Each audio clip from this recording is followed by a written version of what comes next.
Hello, everybody, and welcome to Wills, Women, and Wealth. I'm your host, attorney Elsa W. Smith. And first of all, Happy New Year. We are in January of 2023. It's a new year and a new you. This podcast, just so you know, is where we are going to lead you holistically from overwhelmed to empowered through estate planning. Um, as I said, I am your host, and I want you to feel comfortable and relaxed in this community that we are forming. This is a community for women who value their health, wealth, and the legacies that they are creating. Each episode is going to bring you interviews in the areas of finance, law, mental and physical health, real estate, and more. I'm also going to share episodes, educational episodes that answer your questions on wills and estate planning topics. This is a community, so I want you to engage. So let's start growing together. Do you have a question or a topic you'd like us to feature on Wills, Women, and Wealth? Well, contact us on social media or leave a comment. If you're catching this live today or catching this on the replay, we welcome you to leave a comment. Let us know if you like the show. This and all future episodes will be available in our libraries on YouTube and Spotify. So with that, let's get started. How many times have you seen commercials about, say, buying a new home or even buying your first home? And perhaps you've tried to DIY the process only to be disappointed in the end. And now you're discouraged about getting in the market again. My guest today is a thoughtful and experienced realtor who is going to teach us all about how real estate can be an important part of your wealth building strategy.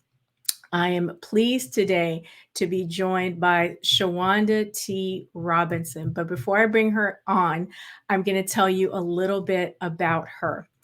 Shawanda T. Robinson is a knowledgeable and energetic realtor who stands out because of her strong passion and great dedication, ensuring that real estate buyers, sellers, renters, and investors have a seamless experience as they reach their real estate goals. As a realtor licensed in DC, Maryland, and Virginia, Shawanda leverages her extensive knowledge about the local real estate market and surrounding areas to guide, advise, and educate her clients, effectively empowering them to make well-informed decisions. As a great negotiator with attention to detail, Shawanda goes above and beyond to help home buyers accomplish their American dream of owning a home and guide them in building generational wealth, something that we're very passionate about on this podcast. As a seller representative specialist, it's called an SRS, Shawanda is a valuable asset to sellers. She goes all out to ensure that sellers gain value, for their homes and sell them at top dollar. She's also a military relocation professional, an MRP. In that capacity, Shawanda counts it as her greatest honor to serve military families, veterans, and active military personnel who put their lives on the line to protect their country. With extensive experience in the industry spanning over 7 years, Shawanda understands that excellent service and delivery is the cornerstone of any successful real estate professional. She's keen on forming strong, long-lasting relationships with her clients based on a shared vision of success and mutual trust. She has been featured in Voyage Baltimore and Canvas Rebel, in 2022, she was a panelist at the Women's Empowerment Brunch Still Standing, the Power Play, held in Bethesda, Maryland. And with that amazing introduction, she's a phenomenal person. Let me bring to you, to our audience, Shawanda Robinson. Shawanda, welcome Hello. to the show. Hello, hello, hello. Good afternoon, everyone, or wherever you are, good afternoon, where we are. And thank you so much. I am that was a phenomenal introduction. I am so excited to be here and so happy that social media connected us. Me too. It is, social media is something, not only social media, but just technology in general is something that really has transformed not only my industry, but I'm sure yours as well, Oh yeah, especially over the last couple of years. And we're gonna get into that correct. during the course of the interview. But before we start, um, tell us a bit about your personal and professional story and kind of describe your road to becoming a realtor. Okay. Sure. So I am actually a second generation Washingtonian. My mom was also born in DC. She was born in Georgetown, DC, and we both actually went to the same high school, which is Roosevelt. Graduated from the same high school, Roosevelt High School in Petworth. So I grew up in Petworth. My dad still lives in Petworth. I am currently residing in Lanham, Maryland, and I real estate has just been homes have always been a passion of mine.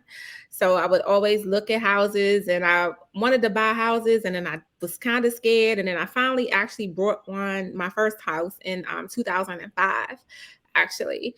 And in that experience, it was what was the best word for it? I had no idea what I was doing when I bought my first house. So that actually translated into how I interact with my first time home buyers. So it's very important to me to tell them things that I did not know or wish I had known, Right. or in that process, because it's such a quick process, to let them know that I always have their back, that whatever I'm doing, I'm working towards making sure that your experience is a good experience. And I don't want you to go through this process and be like, what just happened, and have no idea what happened. So I'm very, I always ask my client, tell my clients, please, if you have questions, come to me. I want to answer them so that I can make you feel comfortable throughout this process, because it's a, very quick process. And sometimes you can feel lost, but I always want to make sure that my clients don't feel the way that I felt when I purchased my first house. So that, so prior to real estate, I worked for NASA headquarters in Washington, D.C. I was a program specialist there. NASA was a very, so I look at everything. So we talk a lot of, about mindset and things. So my mindset was different when I first was at NASA to where I was to where I am now. But now that experience is over, I look at that as the stepping stone, and it helped me become who I am today. It was not for me. You have to find your purpose, the things that make you Mhm. happy in life. Mhm. NASA did not make me happy, which is how I ended up actually becoming a realtor, because I had to find out what worked for me. I Right. knew that I was not happy, and I knew that I was not living to my best potential. I knew that this could not be the life that was destined for me. That Mm. could not have been the life that was destined for me. The life of me, wanting to wish the weeks and the days and the everything away. And I was like, there's so much, you only like a couple of days out of the week. There's 7 days and you like two. So that was like Friday night and Saturday. So I was like, you really have to find something else to do with your life, something else to feel fulfilled in life, because we only get one, to my knowledge. And I had to, and it's it's your responsibility for your happiness. It's your responsibility after a certain age. You can't blame what happened in your childhood. You can't blame anybody. You have Well, to figure mhm. out something else, and I had to figure out something else. And so I had wanted to be a realtor for a while and put it off for who knows. Somebody may have talked me out of it. I may have talked myself out of it. You know, anything could have happened. I want to jump, forgive me, but the fact that you worked at NASA, and in whatever capacity you worked at, a lot of people be like, okay, well, I'm just gonna like grind it out here. I'm really not happy, but it's NASA. So yeah, you know what I'm saying? And you've got whatever benefits and so forth, come along, with that. And I just didn't want to like rush through that, because that thought process, that emotional journey that you went through, I don't want to minimize that, because there are a lot of women who are watching that are probably they're in corporate, or they have a business of their own, or they're working for someone or what have you, and they're not happy. Correct. They're not getting in touch with their why, right? And that's not fulfilling you. No. So I believe that's got to take some sort of, emotional and then physical toll. I mean, if you keep going to a place every day, and granted, I understand, there are bills to be paid. Yes. But at some point, it's like your soul starts dying. And it's like living but not living at the same time. Oh my gosh. And so that's really what it was. I really had to dig super deep, because I kept saying, this can't be, this can't be what you're supposed to be doing. And it took a long process of honestly like going through, okay, what things can I do that can also, because as you said, you still have to survive. You can't live for free. This is really not that, some people can, but it's not that common, Right.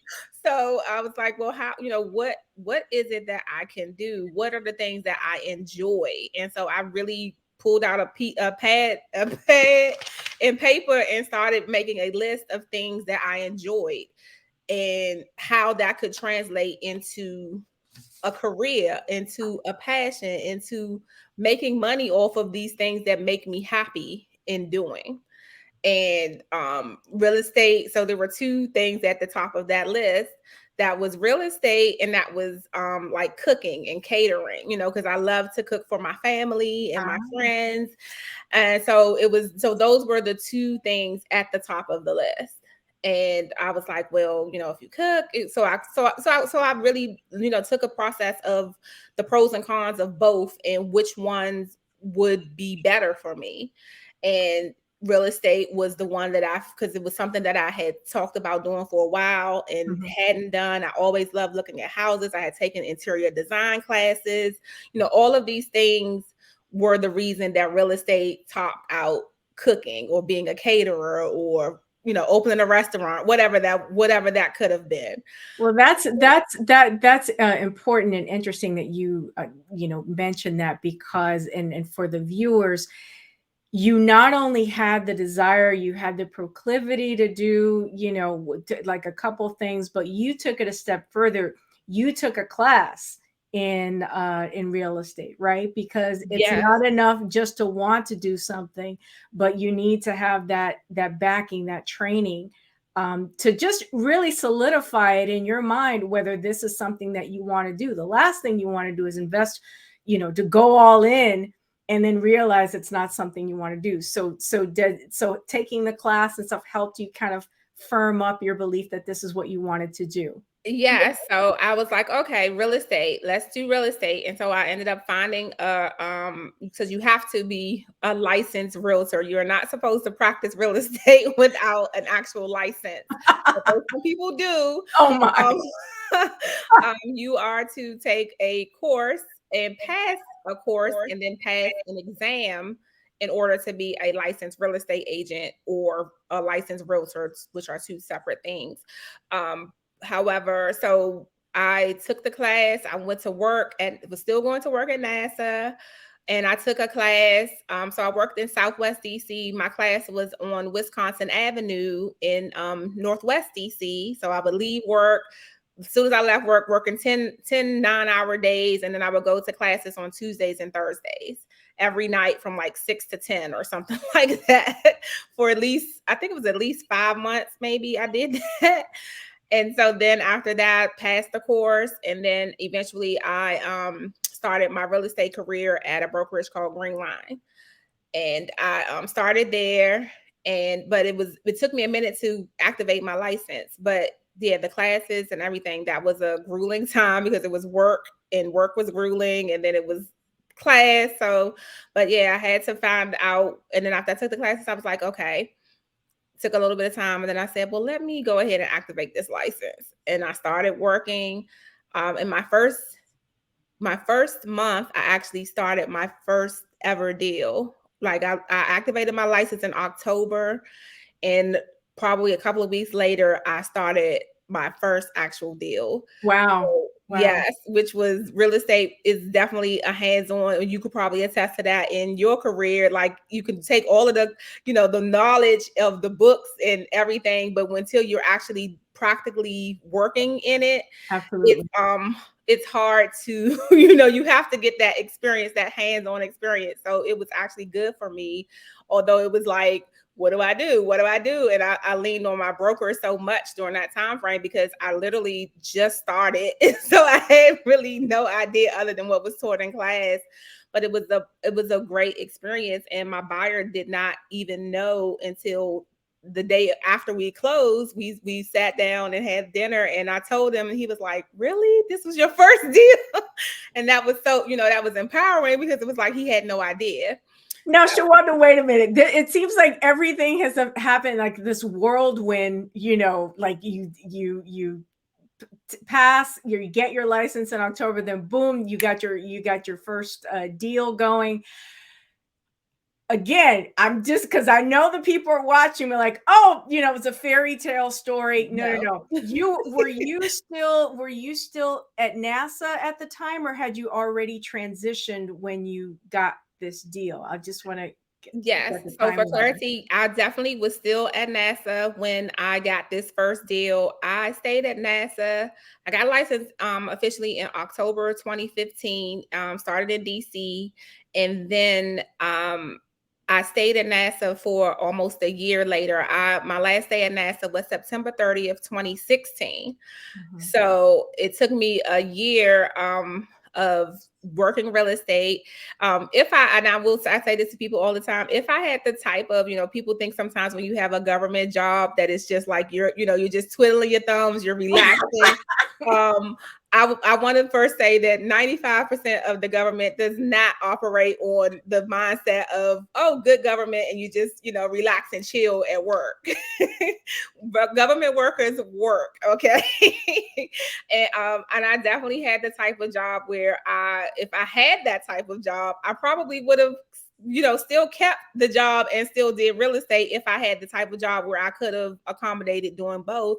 But I came to a time point when I was like, the demands of my job were too much for real estate because I've enjoyed doing real estate, and it became like my job was in the way. And so that was the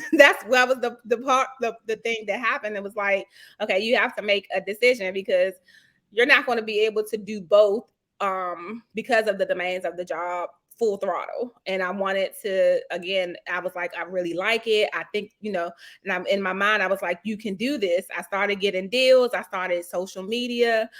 Didn't really know what I was doing, but I knew people needed to know I was a realtor.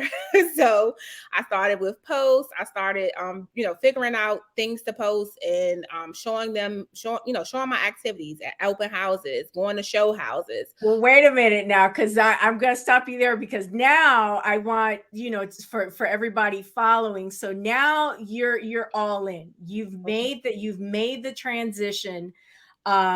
Left NASA, so now you're an entrepreneur. You are doing this, right? Correct. And with all, you and I talked on show prep about the importance of mindset and having the right attitude. So you got that. You're pushing forward. What were some of the mistakes that you've made as an entrepreneur? Okay, so some of the mistakes that I would say that I made as an entrepreneur are definitely one, not knowing fully the correct business entity to be Mm, for as far as tax purposes are concerned. yeah. So I started out just using my social security number Mhm. at that. Then I ended up getting the EIN, but I stayed like a sole proprietor. Yeah. Yeah. And then I eventually got an LLC. Then eventually found out from my CPA that I should have been a S corp instead. So Mhm. there was a lot of trial and error with understanding the business practices or the business entity that you should be. So I think that that's something that was definitely a learning lesson. So that is definitely one of the biggest mistakes. Not fully understanding that, you are really an entrepreneur. I was like, okay, I'm doing real estate, but this is really a true business. You are a business owner. So when I adopted that mindset of knowing I am an actual business owner, that also changed a lot of things as well. But definitely the entity was one of the biggest things. And just I would say that's probably the biggest thing I would say. And something else that, because from every hiccup, from every obstacle, there is something, to learn. Those of us that are in a growth, have a growth mindset, understand that, if once you stumble, there's what are you taking away from it? What are you learning from it? So what I gathered from it was that, you reached out to a professional. You had the Yes. assistance of a professional, which is a lesson and a Absolutely. takeaway, I think, not only for you, for me, for everybody watching, is that, you don't know what you don't know, You don't know. right? So it's in your best interest to surround yourselves with professionals. And I'm sure in your industry, certainly I know plenty of folks that are in real estate, and they have networks of people that help Absolutely. them be their best. So is Yeah. that fair to say? Yes, that is a definitely a fair assessment. I leaned on my realtor friends. Who are you using? We talk and sharing of information is a big thing.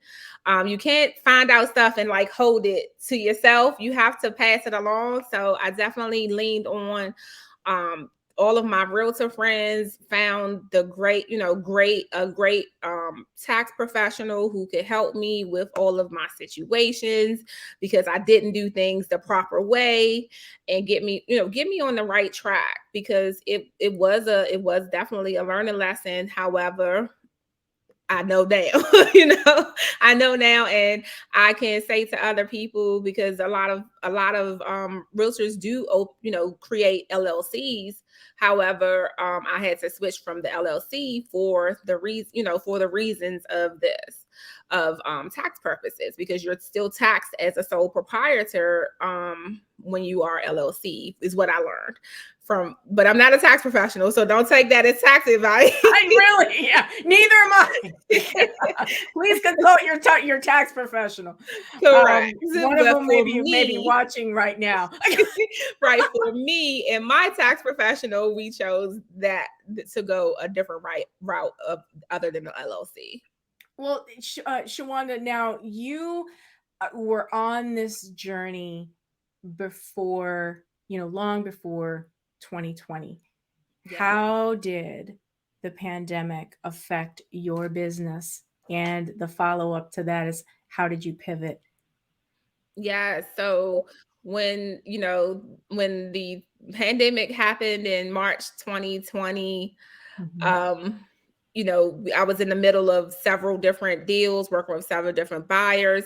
And then we in this area, because as everybody was trying to figure it out. And one of the things that stopped, there was a temporary ban on us showing houses. Mm. So if you can't show houses, you can't get people under contract, which means you don't have a paycheck coming soon if you Wow. can't do that. Wow. So that was so 2020 on top of just personally, professionally was really a lot of pivoting, as you said, because at first we could not show houses. So what do you do? And then it was that was temporary. But it was still drastic because what do you do if you can't show houses? So then after that, it was okay, well, how do you get clients? And it became video. So video became huge for consultations because we couldn't meet, my actual brokerage office was closed. So we couldn't traditionally I meet buyers at my office. We have a consultation in person. And so there was no longer that. So it was like, okay, what do you do now? You got to get you have to have a way to communicate with people. And so it became video. It became more social media.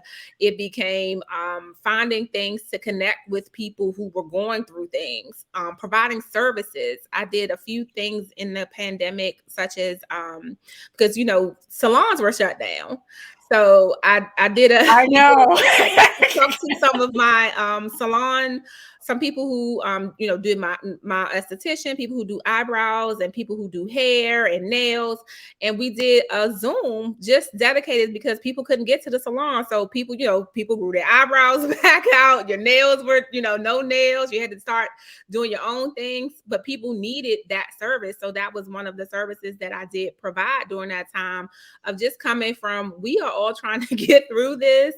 And I know you want your nails done. I know you need your eyebrows done. How can you, tweak them a little bit on your own? And so business, so that was the pivot that I did is one, reaching into, how are you? That was another thing. How are you? Not necessarily do you want to buy or sell a house? Do you want to are you okay? How are things going? How's the transition? Just checking on people became but that was always something that I did. But it was in that time, it was really like, are you good? Hey, just hi. Just hi. And definitely business wise, it pivoted to video. And then eventually we were able to get back to showing houses with masks, and you had to carry gloves. So I had to, buy gloves, buy sanitizer, and the search for sanitizer became a thing. I still actually have a big, like a half gallon of sanitizer left because that's how much I was buying it, because that's how much we were using it. And it was hard to get. So yeah, so that's what happened during the pandemic. And then everything was going well. It was, business started back going good. And then personal tragedy struck, which my mom passed in July 2020. So that was, of course, a different type of pivot. But, in real estate, as realtors, a lot of times you still have to work through certain things. Luckily, I had the support of my colleague, Adam, and a few different people during this time frame who helped out, because of course you're not in the right mindset if anybody's ever been through that. You're not equipped to be the best for anyone during that time frame. So he helped me out a lot with working with my clients through that personal time. That's so important that you had, a network is great, but if you at least have one person that you can reach out, because, at the end of the day, we're professionals, but we're also human beings too. And stuff happens. And I'm gonna say, just not Adam, but definitely all of my realtor friends were like, what do you need? How can we help you? How can we support you during this time? Because, when you work in a traditional job, there's usually somebody who can just usually a person that's actually just appointed, but you have to have those relationships with people who can help you during that time, because, sometimes there are personal things that you really just cannot be there, but people still need to get where they're going. Because what happened in my life, that doesn't mean that my client still needs to get through the process of buying their home, and getting to their next home or selling their home or whatever. So that's another thing to think about. And that's another thing that I would say in business, having leverage. Now I have a assistant. I also have a transaction coordinator, and then I also work with showing partners so that if things do happen, I'm not always showing houses. So if you need to see a house, I'm not always there's somebody else that can show it to you if I'm not here, or if I'm not if I can't be here for whatever reason. So that did teach me a little bit more about having that leverage as well. Shawanda, you're licensed in basically all over the DMV to serve, but um, how would you describe, I guess, your target market? Is it more like young families who are starting out, buying that first home? Is it people who are looking to, upgrade, looking for that next home? Or is it, folks who are looking to retire and maybe downsize? How's your, I guess, your audience, if you will? How would you describe them? Yeah, so I would say what you said is actually a really good picture because I enjoy working with different people. I love the move down buyers because that also is important to me because it reminds me of mom and dad, and so being able to work with those people who are like, okay, I've been in this house for 35 years. I raised all my kids here, and now the house is just too big for me. And being able to relate to those people in that situation because I've been there, of course, and will be there again more than likely soon. But that those buyers are definitely important to me because they need a little bit extra TLC sometimes because this process this process of buying and selling can be a very overwhelming process, especially if you don't have someone who's going to really explain or make you feel comfortable in the process, or someone that you can trust. So it is really important to me to help those people, the people who don't really know, and the people because people take advantage of our wonderful elders sometimes, and they need a person that's going to look out for them instead of just not be look out for their best interests. So I definitely work a lot with those with people who are moving down, and also people who are moving up. Sometimes I have a lot of buyers now who they brought their first home when I have buyers who brought in 2015 and Mhm, 2016 who now maybe they've increased their family size, mhm. and now they're like, okay, I'm ready to get a larger house. We had another child, we have two more kids. The house worked then and it doesn't now, so I work with those people as well, and definitely with the new buyers through that process. So I work with right now I still enjoy all aspects of it. Yeah. Shawanda, how do you, and those are all those scenarios, those phases of life that we just referred to. They're pretty significant, whether you're sizing up or you're downsizing or right sizing, as some people like to call it. Um, they're pretty significant in a person's life. Mhm. How Let's focus on the, I guess, the upsizing, the either the getting the initial piece of real estate or upsizing. um how do you, or what do you say to your clients, or what conversations do you have in talking to them about how important this is in terms of building generational wealth? What are the some of the conversations you have with them around that?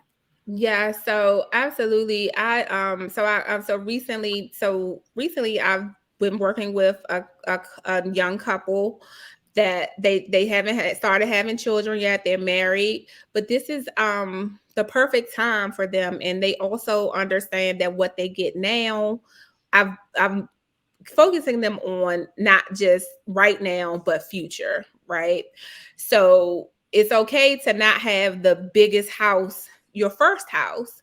Get this house, stay in it a few years, then you can get the bigger house because more than likely you've accumulated equity in this first house. Buy it in a place you'll be able to rent it out, check to see if it's rentable, which more than likely in this area we have as many renters as buyers, pretty much. So it's I know that. So where they're looking at is Baltimore, and Baltimore is actually even more renter heavy than say DC or DC or Virginia.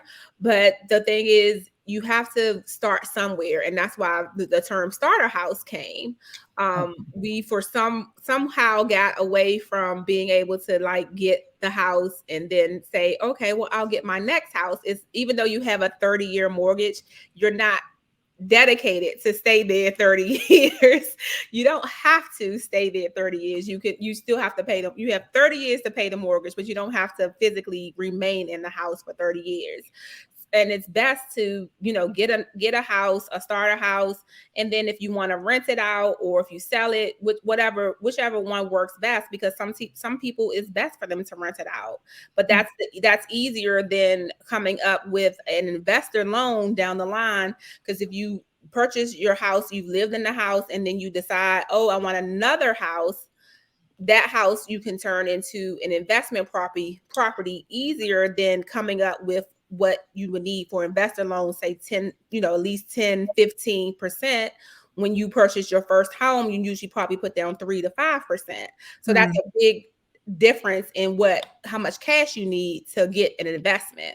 So look at your first house as really the investment, either if you want to buy it, hold it, or if you want to eventually sell it when you want your next house. That's smart. That's and smart. Then another thing, one thing I also, for younger couples, a lot of times you can also, and I'm not going to say for younger couples, for couples, anyone, honestly, you can take that house if you have things that you want to do, meaning you have things that you want to do. You stay in a house for 5 to 10 years, you usually accrue equity. Home loans are usually the cheapest interest rate.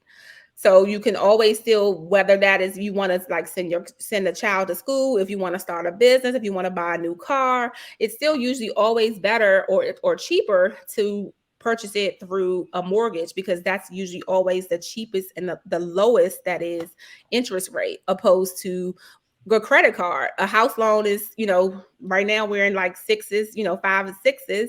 But if you get a car or a credit card, your credit card is 20, 18, 20%. So when you look at it, okay, well, if I have this money in my house, I could probably do a home equity line of credit, or I could refinance and pull out money. So it's the way of knowing all of the benefits that you can do with your home.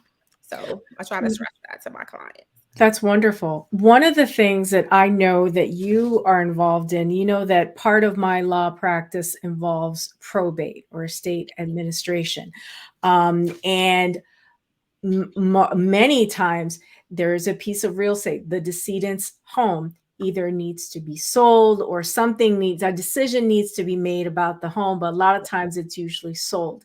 And we're reaching out to our network. How do you get involved? Describe that to the audience. How do you become involved in that probate process of dealing with that piece of property? Yes. So I have definitely done several or worked with several probate or estate sales.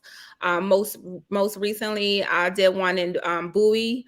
And when I got involved, so I've been involved in various stages. I've been involved where they didn't know that they needed to start a probate case. They just knew that they wanted to sell the house. They knew that the house, passed down to them because they were the closest heir. However, they thought that they were able to just, we're the heirs and we can sell it. And so I've been at that process too, where they didn't know. And I'm like, okay, no, these are the steps. I've connected, people with attorneys if necessary, or also connected them with how to, the local, whatever jurisdiction, these are the steps that you need to take to go to the courthouse to start your probate case for your loved one. So I've been in that process. I've stepped in sometimes when they have already gone through the probate process. Mm-hmm. And they just need to be able to sell the house. So most recently, that was the case with one of my most recent probate cases. They've already done that process of knowing that they have their letter of administration, which means that they can sell. But they needed to still get things out of the house. So, a lot of times when there are estate sales, people who have lived in the houses sometimes 30, 40 years, there's a lot of stuff that has been accumulated over that time. So in this particular situation, I connected my client with a company that helps with personal estate sales. So of personal items that were in the house, they come in and they inventory every single thing down to a pin in the house.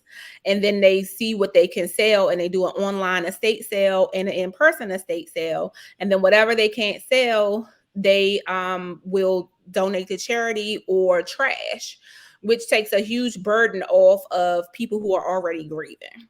That is so important, and I'm so glad that you mentioned them, because they're a company. They do this for a living. You don't. I mean, I've seen situations where the personal representative feels so overwhelmed, like, oh, I've got to go through all these boxes. No, you don't. Yet there are people, there are professionals that do this stuff. They will pack it up.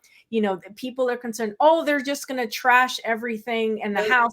No, they exercise care. You not only get the appraisals, the valuations for things, expensive jewelry, what have you, artifacts, all those things. There are people that come in to assist you, and you don't have to go through this by yourself. Again, going back to that theme of having a team.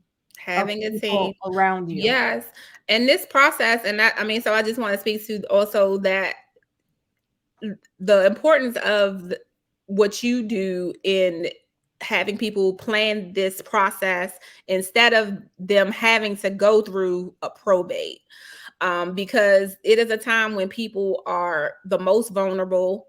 You are grieving, your mom, your brother, your whomever, your loved one. And so that process, just the grief process, is enough. And then attempting to having to go to the courthouse, having to figure out this, thinking, well, what would my loved one may have wanted me to do with the house? Do they want me to keep it? Should I sell it? So it's a lot of emotions and a lot, it's a lot. So having somebody that can help you through the process, and it's better. So one of my, I was talking with my broker last night, and so one of my favorite terms this year is get somebody else to do it, right? Yes. Like, get somebody else to do it. So even if it costs you the estate to do it, it's better than you mentally going through all of these things, trying to do your own estate sale, trying to see what's going on, packing up the house, finding people to do this, finding people to do that. This company, they tell you they take a certain percentage off of what's sold. They tell you the prices for this, they tell you the prices for that. Pay it and keep your peace of mind, because you're already going through enough. You're still grieving most of the time when you're doing this process. And sometimes you don't make the best decisions when you're grieving, because that's the process of, the process of grief doesn't allow you to. That's so important, Shawanda. I mean, and again, this is, people don't have to start from scratch with this. Because of the relationship, the professional relationships that you have developed and continue to develop over time, you have these resources, right? And I imagine this is, one of the many services that you offer. You can then turn to that person and say, I've got a list, I've got a network of people. What is it that you need? I think you need X. So that person who is, as you said, grieving, doesn't have to Google or go online to try, because you don't know where to start, because that's not what they do. People don't, go through probate all the time. every No. year, right? No, this is So definitely usually a new experience for mostly every, this is the first time for most of my clients that have gone through this process. This is the first time that right. they have had to do this. So it's a new experience. One, home buying or home selling is usually already a new experience, but then you tack on having to go through court, having to deal with other, it's not just you selling, you're selling on behalf of your loved one, and you're still wanting to honor their wishes. You're still not wanting to just take their stuff and throw it in the trash sometimes. You don't really, it's so many emotions attached to this process. So yeah, you definitely need good professionals behind you in this process, so that you're not the biggest thing too in this process is being taken advantage of, because a lot of people do prey on people in this situation because it is one of your most vulnerable times. Shawanda, after say that company, the company we're referring to, comes in, they package things, stuff may be sold, I guess, at an estate sale. Yes. Do you then, and if they turn to you and say, okay, now all the personal stuff, all the personal property has been moved out, reallocated to whomever, we want to sell the house. The house, I'm sure, is going to need, may need work, it may need staging. What are the things that you assist the clients in at that point? Yeah. So at that point, depending on, because each property, of course, each client, each property is going to vary. But in most situations, once all of the items are out, I would view the home again, assess if it's best, if it's, certain places and certain areas, you can sell a house vacant, no problem. Some places, or, depending on the size of the house, or maybe sometimes the location, people don't have the same vision sometimes when you see the house, or the size of the house can also be a deterrent. So at that time, when the house is empty, if I believe that it's, able to sell without it, of course, why get another expense of staging? But if it needs it, or we can do things like virtual staging sometimes, which shows vacant places with furniture in it. So that That's people fascinating. can, I've never heard of that. So yeah. virtual staging. Oh, wow. Yes, but it has to be a vacant place. So if Uh-huh. it's vacant, you can have someone come in and they'll do imaging, and they'll show the house with furniture items, a bedroom with beds, a living room with all of the living room things, so that you can visualize, so people can visualize the space, because home ownership and people looking for homes starts online. And so that's why video, professional photography and videos are very important, because those are the first things that people look at, and that's what draws them into either coming to the house or not coming to the house. Yeah. So if they can see, okay, so if they're just looking at pictures, especially if it's like sometimes if it's a small or not understandable, if you're not clear what the space is, you need that staging so people can see, oh, okay, so this is what it would look like if I, put my bed here or do this. And so offering those services too, because virtual staging, of course, is more cost efficient than actual staging. So those are the times. So after it's empty, we'll come, I'll go back and I will look at the house and come to that, what my professional opinion is on what would be best. If we're able to sell it vacant, we'll do that. If not, virtual staging, and if necessary, then the professional staging. And from then I would go ahead and have the photography done and get the home on the market. Shawanda, as we are getting to wrap up in a few minutes, I wanted to make sure and ask you about what you do, because you're passionate about this, about educating. What are some of the things that you do or have been involved in that involve teaching and educating the public, like whether it's workshops and whatnot? Yes, so absolutely. I definitely have done several home buying as well as home selling workshops, because a lot of times people are first time home sellers. So you don't know what to do. You know the buying process because you were on that side. But even if had been 5 or 10 years ago, the buying process now is different. So you still probably need a buyer workshop if you're buying another place. But I definitely do different workshops. I actually have a workshop coming up on the 21st for home buyers. Okay. And that's we're labeling this one as a buyer's boot camp. So because the holiday conversation a lot of times is, oh, I want to buy a house next year. I want a new house, so this is to get people who are ready to buy, but they don't know where to begin, to get rid of some of the myths that are in the media as far as interest rates are concerned. To help them know that the best thing is to work, to focus on your payment and not so interest rates, because you have so much leverage when you do get the house, even if your rate is not necessarily high. I would like to say that these interest rates are normal interest rates. Let me say that real quick. Let me put up your information, because since that boot camp is coming up, if they want to not only find out more about you, but also get involved and register for this boot camp, I'm going to leave that information on there for a minute. Okay. I also want to ask you, where do you've done so much. I mean, wow, to talk about perseverance and like a rebirth into a new career. You're doing well and you're serving, right? Yeah. You're actually helping people, which is something that really resonates with me. You have this heart of service. Where do you see yourself in like 5 years with your business?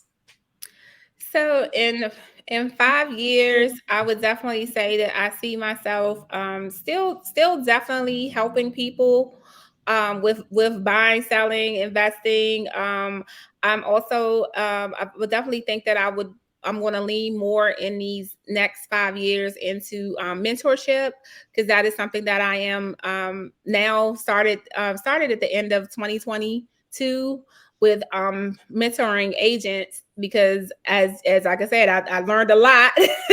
I learned a lot in my starting as an agent. So I feel that I'm able to pass that on to others, and that's another way of paying it forward, if you will. So I see myself relying heavily on the mentoring, possibly being my own brokerage as well, which that's another way of helping agents and helping people still. So probably those are the things that I foresee for me in the next 5 years. And having a complete team of people so that I'm able to have more leverage. So yes. That's wonderful. And again, I'm going to put your information up one more time. If you can tell folks, where you are on social media, so people can follow you and support you. Yes. So I am on every single platform, most major platforms, Instagram, Facebook, LinkedIn, Twitter, Snapchat, TikTok. My handle is at Shawanda Sold It on all of those platforms. So as it's pictured there, SHAWANDA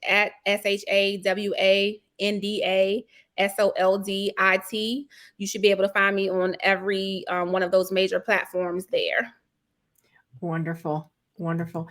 Shawanda, it has been a joy. It's been educational. I mean, I love my guests, and thank you so much for being the first guest on this rebranded podcast, Wills, Women, and Wealth. It's really been a pleasure learning from you, and just hearing about all the work that you're doing, how you help people, how you build them, assist them in building generational wealth, and how to protect what they're working so hard to build. Yeah. I wish you nothing but the best. Again, I want to thank you for being my guest and sharing so much of your time here today. Everyone, Shawanda T. Robinson, she's a realtor serving the DMV. You've gotten her information, and if you're catching this on the replay, you'll also see her information in the show notes. Shawanda, it's been a joy. Have a wonderful afternoon. Thank you. And I appreciate you so much for having me. And everyone have a great day, and reach out if you have any questions. Thank you so much for having me. You bet. Everyone, she was a fabulous guest. And this is the kind, I wanted to set the tone. of what this podcast, this rebranded podcast, is about. I'm going to bring you thought leaders, experts in particular areas, but they all intersect in one way or another with what I do, which is wills and estate planning, as well as probate, which Shawanda and I talked about. If you have any needs in the Maryland or District of Columbia area regarding wills, estate planning, and probate, I want to invite you to give our office a call. No obligation, free 15-minute call. You see the information at the bottom of the screen. We too are active on social media. This podcast, as well, this episode, as well as future episodes, will be available in our growing YouTube library, as well as on Spotify. Thank you so much for tuning in. And until next time, this is Elsa W. Smith, your Maryland estate planning attorney, thanking you for attending this episode of Wills, Women, and Wealth. Make it a great day.